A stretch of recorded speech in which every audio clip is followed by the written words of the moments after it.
أعوذ بالله من الشيطان الرجيم. بسم الله الرحمن الرحيم. الحمد لله رب العالمين والصلاة والسلام على سيدنا محمد وعلى آله وصحبه أجمعين. سبحانك لا علم لنا إلا ما علمتنا إنك أنت العليم الحكيم.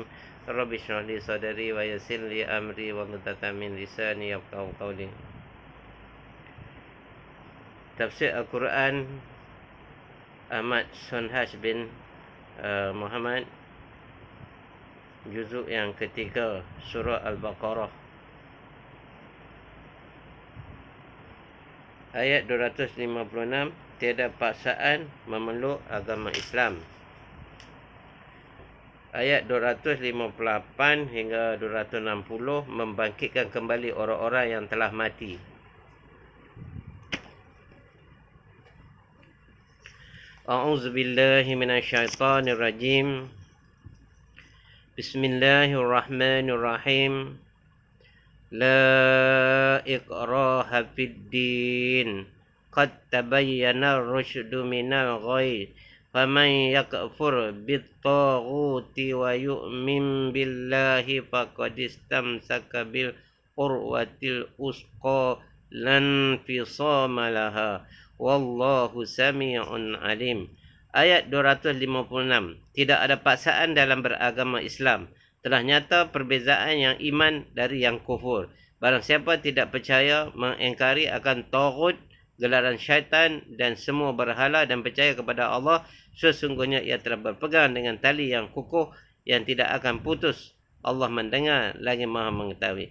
Huraiannya, ayat ini hingga akhir ayat 257 adalah lanjutan dari ayat 255 yang lalu, bahawa sesudah manusia itu diberikan penerangan berkenaan sifat Allah yang wajib diimani dan diyakini dengan penerangan yang jelas, mereka tidak pula dipaksa mesti memeluk agama Islam. Bahkan diberi kesempatan untuk berfikir sebebas-bebasnya dengan akal yang sihat yang dibekalkan oleh Allah kepadanya. Sehingga jika telah terlintas di hatinya untuk mencari agama yang hak, jangan lagi teragak-agak mempercayai bahawa agama Islam itulah agama yang sebenar dan Allah itulah Tuhan yang sebenar. Sebab agama telah menjelaskan mana yang baik dan mana yang buruk, mana yang membawa bahagia dan mana yang membawa celaka. Yang baik itulah iman dan yang buruk itulah kufur. Pilihlah satu antara dua. Mana menjadi pilihan akal, bukan menjadi pilihan hati. Agama pun tidak memaksa dan tidak pula memberati. Kalau mau iman, imanlah dengan hati yang terbuka. Kalau mau kufur, kufurlah. Jangan sampai menyesal di belakang hari. Sebab ayat ini diturunkan mengikut satu riwayat kerana adalah seorang Ansar bernama Abu Husain dari suku Bani Salim bin Auf mempunyai dua orang anak lelaki yang telah memeluk agama Nasrani sebelum kedatangan agama Islam ke Madinah. Pada suatu hari, kedua anaknya datang ke Madinah bersama sahabat-sahabat mereka orang Nasrani, lalu singgah ke rumah bapaknya. Tinggallah mereka di sana. Bapaknya menahan keduanya tidak boleh pergi, melainkan mesti masuk agama Islam dahulu. Bertekarlah antara anak dan bapa dalam perkara agama, lalu mereka datang menghadap Nabi SAW. Bapa mengadu, "Ya Rasulullah, adakah patut anak saya masuk api neraka?" Dan saya pun melihatnya. Serta-merta Allah turunkan ayat ini yang artinya tidak ada paksaan dalam beragama Islam. Telah nyata perbezaan yang iman dari yang kufur. Bila saja si bapa mendapat penjelasan ini, fahamlah ia bahawa tidak boleh memaksa anaknya supaya masuk Islam.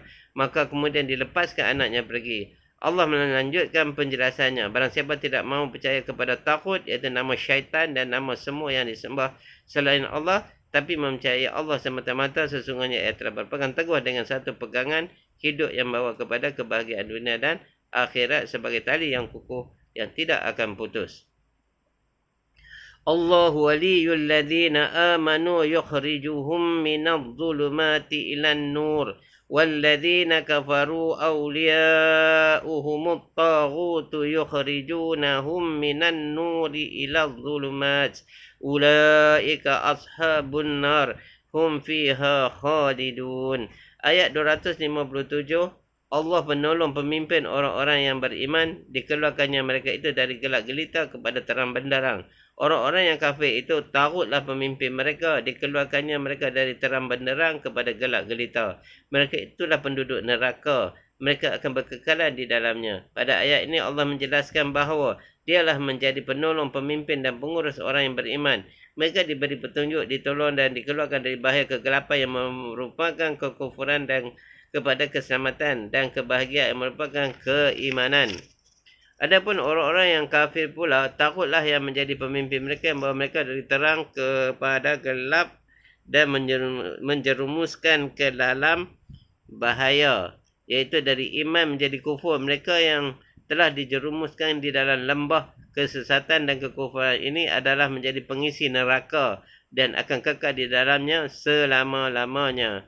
Alam tara ilal ladzi hajja Ibrahim fi rabbih an آتاه الله الملك إذ قال إبراهيم ربي الذي يحيي ويميت قال أنا أحيي وأميت قال إبراهيم فإن الله يأتي بالشمس من المشرق فأت بها من المغرب فبهت الذي كفر والله لا يهدي القوم الظالمين. Ayat 258. Tidakkah engkau ketahui ya Muhammad akan kisah Namrud, orang yang membantah Nabi Ibrahim tentang Tuhannya, kerana Allah memberikan kerajaan kepadanya.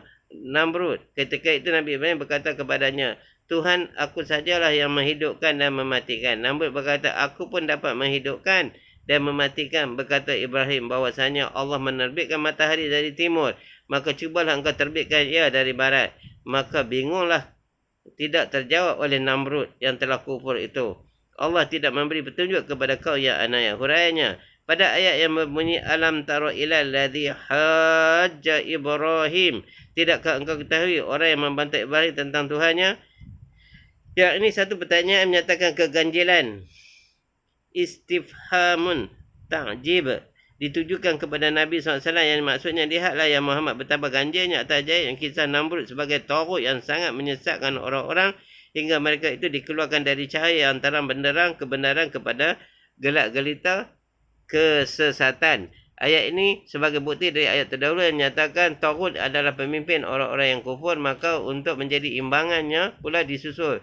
Ini nanti dengan ayat 259 yang berbunyi au kalladzi marra ala qaryah, atau seperti orang yang lalu di sebuah negeri. Sebagai bukti Allah itulah yang memimpin orang-orang beriman. Ayat tadi juga menyatakan bahawa Namrud telah membantah Nabi Ibrahim tentang Tuhannya kerana Allah memberikan kerajaan kepada Namrud. Namrud adalah seorang raja yang mengaku dirinya Tuhan disebabkan Allah mengenai kekuasaan sebagai raja. Maka ia pun berbuat sebenarnya dan anaya. Dia telah berbahas berhujah tentang Tuhan sebenarnya.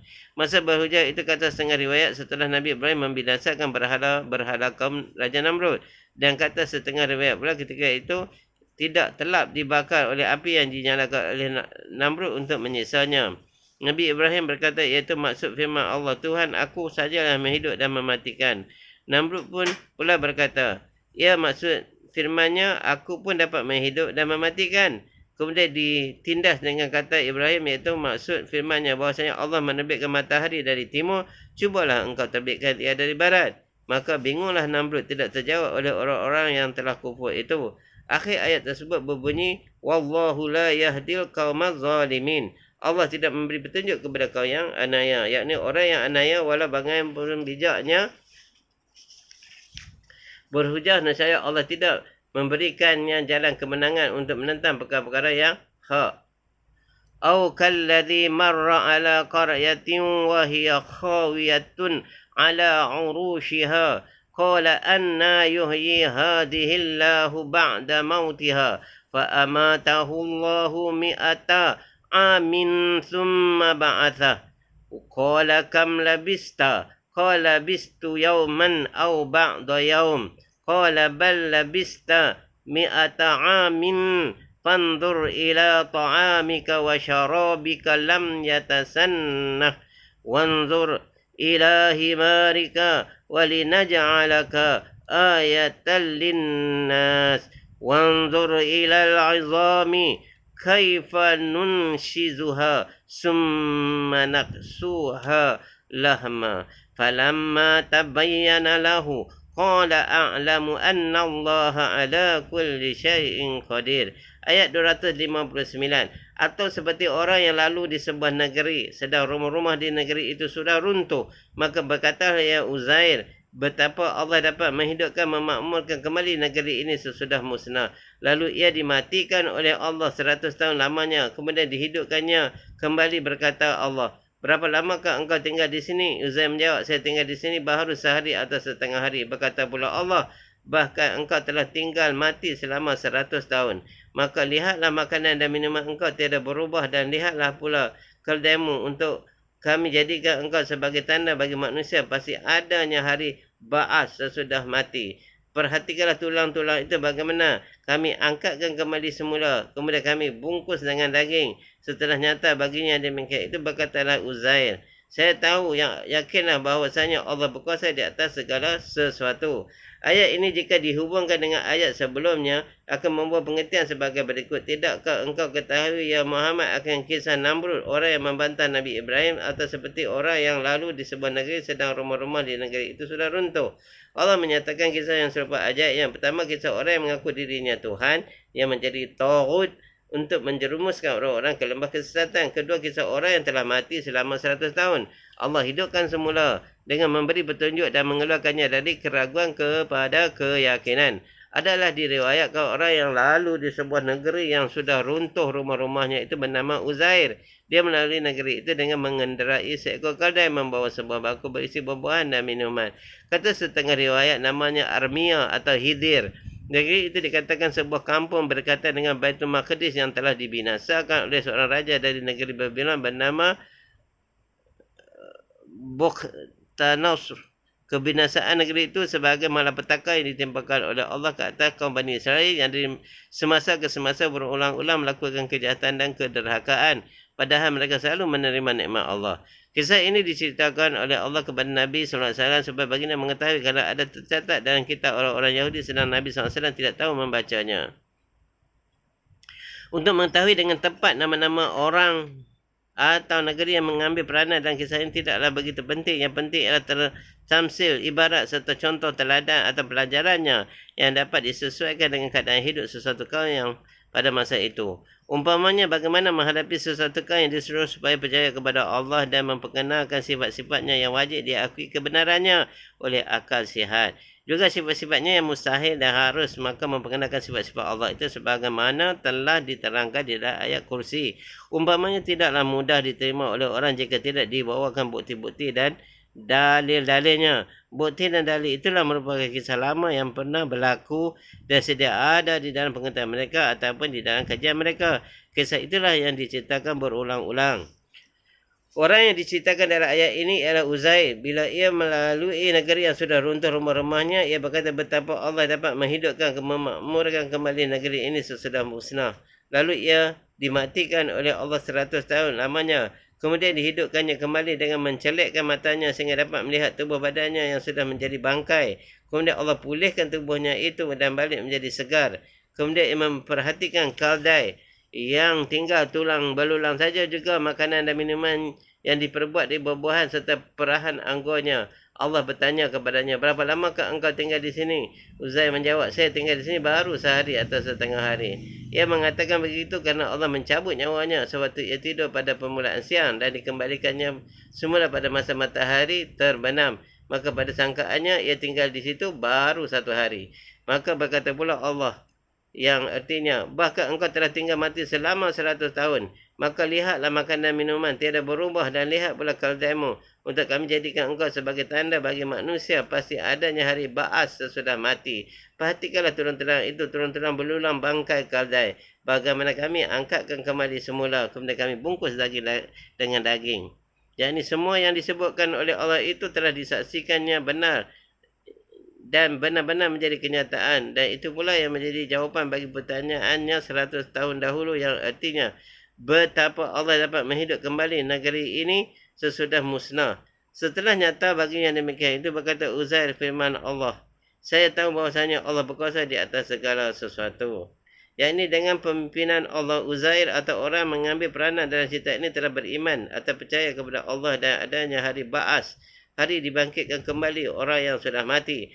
Kerana Allah berkuasa di atas segala sesuatu. Wa is qala Ibrahim rabbi arini kaifa tuhyil mauta qala awalam yu'min qala bala walakin liyatma'inna qalbi qala fakhuz arba'atan minat tayri fasurhunna ilaika thumma ja'al ala kulli jabalin minhunna juz'an thumma da'uhunna ya'tinaka sa'ya wa'lam anna Allah azizun hakim. Ayat 260. Dan ingatlah kepada Nabi Ibrahim berkata, Tuhanku, perlihatkanlah kepadaku bagaimana engkau menghidupkan orang mati. Allah menjawab, adakah engkau belum percaya? Sahutnya, bahkan akan tetapi untuk mententerangkan hatiku. Allah berkata, maka ambillah 4 ekor burung, dekatkan kepadamu dan potong-potonglah. Kerana kemudian letakkan di atas tiap-tiap bukit sebahagian dari burung yang dipotong-potong itu. Maka serulah semuanya, nasihat datang semuanya kepadamu dengan segera. Ketahuilah sesungguhnya Allah Maha Perkasa lagi bijaksana. Ayat ini sebagai bukti yang lain tentang pimpinan Allah terhadap orang yang beriman. Allah menyatakan, ingatlah ya Muhammad akan satu kisah yang lain lagi. Iaitu ketika Nabi Ibrahim berkata, Tuhanku, perlihatkanlah kepadaku bagaimana engkau menghidupkan orang mati. Allah menjawab, adakah engkau tidak percaya? Sahut Ibrahim, bahkan akan tetapi untuk mententeramkan hatiku. Para mufassirin telah bertelingkah pendapat tentang sebab Nabi Ibrahim bertanya demikian kepada Tuhannya. Setengah mengatakan bahawa Nabi Ibrahim telah bertemu dengan satu bangkai manusia yang terdampar di tepi pantai yang dimakan oleh berbagai binatang buas. Kalau air laut pasang, dimakan ikan. Kalau surut, dimakan binatang darat. Dan kalau sudah ditinggalkan oleh binatang-binatang itu, dimakan pula oleh burung-burung. Manakala Nabi Ibrahim menyaksikan peristiwa tersebut, timbul pertanyaan di dalam hatinya, bagaimana kelak bangkai itu boleh dihidupkan kerana bermacam-macam perut binatang telah menjadi tempat perkuburannya. Maka bermohonlah ia kepada Tuhannya supaya memperlihatkan kepadanya bagaimana cara menghidupkan bangkai orang yang sudah mati dalam keadaan yang sedemikian rupa. Allah telah mengecam dengan katanya, ada engkau tidak percaya? Sahut Ibrahim, bahkan saya pun telah mengetahui dengan ilmul yakin, pengetahuan yakin, tapi untuk mententeramkan hati saya ingin mengetahui dengan ainul yakin, melihat dengan mata keyakinan. Sebenarnya Nabi Ibrahim AS tidak syak atau ragu-ragu tentang kuasa Tuhan boleh menghidupkan orang mati, hanya bermaksud supaya mengabulkan keinginannya dan Allah mengabulkan permintaannya seketika itu juga. Kerana susunan ayat-ayatnya amat sopan dan lebih dari susunan kata-kata Uzair dahulu yang bertanya betapa Allah boleh memakmurkan negeri ini sesudah musnah.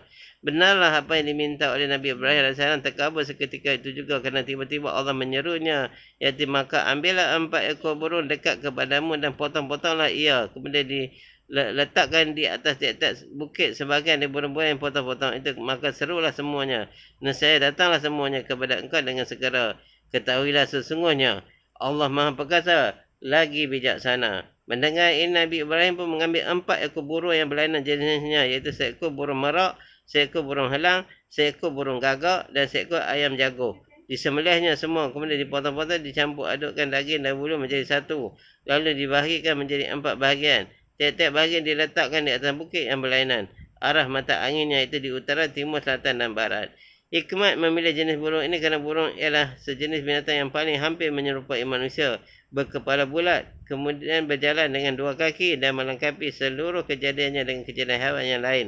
Malahan ia mempunyai kelebihan dari lain-lain haiwan, iaitu ia boleh terbang tinggi mengawan. Sifat-sifat yang terdapat pada burung-burung ini terdapat juga pada diri manusia. Burung merak gemar kepada kebesaran dan kemegahan kerana ia tahu bulunya indah dan cantik. Burung helang gemar makan yang banyak kerana berparuh kuat dan berkuku tajam serta suka memperkosa apa sahaja mangsa yang dapat ditangkapnya. Burung gagak amatlah haloba dan tamak, tidak memilih apa sahaja bangkai pasti disinggahinya. Dan ayam jago sangat gemar benar berkahwin mengawan dengan tidak memilih tempat dan ketika. Maka keempat-keempat sifat yang menjadi watak binatang-binatang itu ada terdapat di dalam peribadi manusia. Manusia yang dapat menahan dan mengekang keempat-empat sifat yang tercela itu akan dapat meningkat ke derajat yang tinggi. Maka Nabi Ibrahim AS telah mengorbankan keempat-empat burung itu sebagai lambang bahawa telah dapat menundukkan keempat-empat sifat yang tercela untuk meningkatkan ke derajat yang setinggi-tingginya, iaitu derajat Khalilullah, gelaran yang berarti rakan Allah yang dikurniakan oleh Allah khas kepadanya sahaja. Seterusnya Nabi Ibrahim berdiri di sebuah tempat lapang yang boleh kelihatan olehnya keempat-empat gunung tersebut dengan memegang 4 kepala burung yang telah dipotong. Lalu disuruhnya burung-burung tersebut dengan izin Allah berterbanglah daging dan bulu masing-masing hingga bercantum menjadi burung yang sempurna bentuknya. Hanya masing-masing tidak berkepala. Nabi Ibrahim terus memanggil, maka berlarilah burung-burung yang berada ke empat-empat arah mata angin itu menuju kepadanya dan masing-masing bercantum dengan kepalanya hingga hiduplah semuanya sebagai sedia kala. Wallahu alam. Mudah-mudahan apa yang kita baca dan dengar mendapat taufik dan hidayah untuk kita amal dan kita sampaikan insya-Allah. Bismillahirrahmanirrahim. Subhanakallah bihamdihi, subhanakallah bihamdika, asyhadu an la ilaha anta, astaghfiruka wa atubu ilaik. Amin.